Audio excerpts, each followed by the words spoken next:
when we put boundaries and say, okay, like, I know that when I get back, I'm going to work. When I'm here, I'm going to enjoy myself and I'm not going to worry about work. That's a boundary that you can put.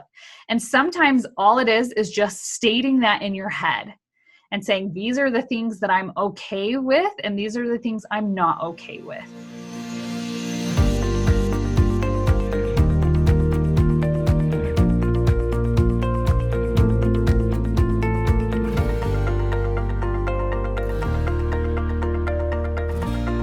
Hey, authentic influencers, and today we're going to be talking about how to get your groove back after a break. Especially since it's summertime and all of that right now, like you may be taking a break for your business. And when kids are home from school and all of that, like sometimes it just makes it a little bit harder to get into doing your business and also taking care of your kids and like doing all of that kind of stuff. So it's okay to take a break sometimes. And every once in a while, we need a break, because if we're like hustling and like go all the time, we're going to get burnout, and it's not really going to be very helpful. And then it makes us start to resent our business. And like, there's so much stuff that goes with this. You need to make sure that you are taking a break, and you need to schedule in those breaks. So one thing that I do is I look every quarter, so every 3 months, that I have some sort of break, some sort of vacation with my family, or sometimes it's just like we take a couple days and we do our family's favorite things. And so we'll have each person in our family be able to choose an activity that's their favorite thing to do.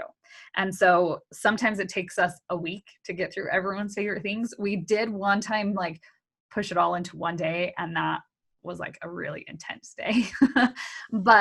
And it could be easy things. Like, it doesn't mean that you have to go and like spend a lot of money and stuff like that. Like, we played board games and we played video games and we jumped on the tramp and we ran through the sprinklers and stuff like that. But it's fun because the whole family has to do that one person's favorite thing. And so that's something that we schedule in, every quarter we have our family's favorite things. Usually it takes us like 2 or 3 days to get through everybody's. But when you have breaks like that, and when you're not worried about work, you're not worried about building your business or anything like that, and you have that break time, it like frees up your mind. But then sometimes it's really hard to get back into the groove, right? And get back into, then you start thinking, oh my gosh, I have so many things to do because I just took a vacation, or I just took time off of my business. So how do you get back into that? And the first thing that you need to do is prepare beforehand, because if you start looking for patterns about how maybe you took like a week cruise and then when you got back, it was really hard. It's hard. I mean, when you start relaxing on the beach and all of that, like it's really hard to get back into all the things that you need to be doing just in daily life and laundry and dishes and all of that kind of stuff. But start making a plan of what it looks like to start getting back into your business, right? Because if you have a plan, it's going to be a lot easier when it actually comes, So plan beforehand. So if you're like, all right, I know that I'm going to take this week off and I'm coming home Sunday. Monday, these are the things I need to do. So maybe Monday is just getting back into life. And then Tuesday, you can start getting back into your business. So recognize how much time you need, because it's going to be different for everyone, because everyone is different. How much time you need to start getting yourself back into that. And I would not plan big, huge projects or things like that you want to do right when you get back, because then it's going to start ruining the time that you have off, because you're like, oh my gosh, when I get back, I have this huge project that I have to do. So I would suggest maybe putting that off maybe 3 or 4 days after you get back. And that's a way that you can kind of get back into it. And by setting boundaries with yourself, it's really going to be helpful as well. And boundaries, like the more and more that I've learned about boundaries actually has nothing to do with other people. Boundaries have to do about you and the boundaries that you put of the things that you are okay with accepting and the things that you're not okay with accepting. And so when we put boundaries and say, okay, like I know that when I get back, I'm going to work. When I'm here, I'm going to enjoy myself and I'm not going to worry about work. That's a boundary that you can put. And sometimes all it is just stating that in your head and saying, these are the things that I'm okay with, and these are the things I'm not okay with. And so when you are taking time off, then you say, okay, I am going to enjoy myself on this time off. And then when I get back, these are the things that I'm going to do. And this is how I'm going to feel. And when you tell yourself this is what's going to happen, that's you putting a boundary on what it is that you're going to accept and not accept. That makes it so much easier when you come back from this vacation, from a break, that you are ready, prepared, and you can get right back into work. And it takes a little bit of practice of doing this and putting up the boundaries with ourselves of how we want to feel and act and think. And when we do that, and we start getting into the groove of that, the pattern of that, it makes it a lot easier, that it really starts to become second nature, and then you don't have to worry about it anymore. So the reason that this topic came up is it was something that someone asked inside our Facebook group, the Authentic Influencer Marketing Facebook group. People were asking, how do you get back into your groove after you've taken a break? And maybe you took a break for your business for like 3 months. And you're like, I just can't work on this right now. And you take a break and then you come back to it. So how do you now, without feeling all the overwhelm and everything, and like, if you've taken 3 months break of your business, then you start feeling the shame of like, oh, I should have been taking care of my customers and I should have been doing this. Never should on yourself.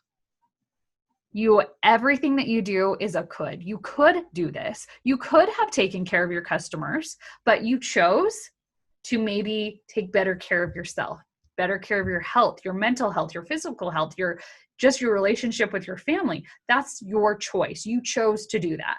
And when you can empower yourself with choice, this is another part of putting these boundaries on us.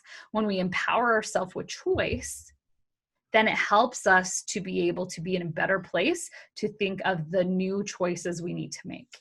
Because the number one reason why people shut down is because they feel like they don't have a choice. And I see this with my kids. I see this with our clients. I see this with people on our teams. Anytime that people shut down is because they feel like they don't have a choice. And the truth is, you always have a choice. You have a choice to feel the way that you feel. You have a choice of what boundaries you put on yourself and the boundaries of what you are allowing other people to do or say to you. And so when we are always in a place where I get to choose the outcome, you are always going to feel better because you can choose to feel upset, you can choose to feel shame, or you can choose to say, no, you know what? I did the best that I could and I learned great lessons from it and now I can move on. And so what you want to do when we are, let's say you took this long break and you're getting back into your business, now you have choices of what you can do. And you can say, I'm going to first take baby steps. What's the first thing that you really want to start adding into your business again? Is it that you want to focus on your customers? And this is like what I did when I was building my business is I first looked at customers because I make more commission off of my customers than I do off my recruits. Eventually you will make more off of your recruits, but initially it's usually your products. So I'm like, okay, I want to really focus on my customers. I want to create a really awesome, amazing system that will take care of my customers, that will do follow-up for me, that will set up a system of where every 2 weeks, 4 weeks, 6 weeks, I'm checking in with those customers and seeing how things are going. You can do this through ManyChat. You can do it through email. You can do it through automated texting. All of those things are different ways that you can take care of your customers.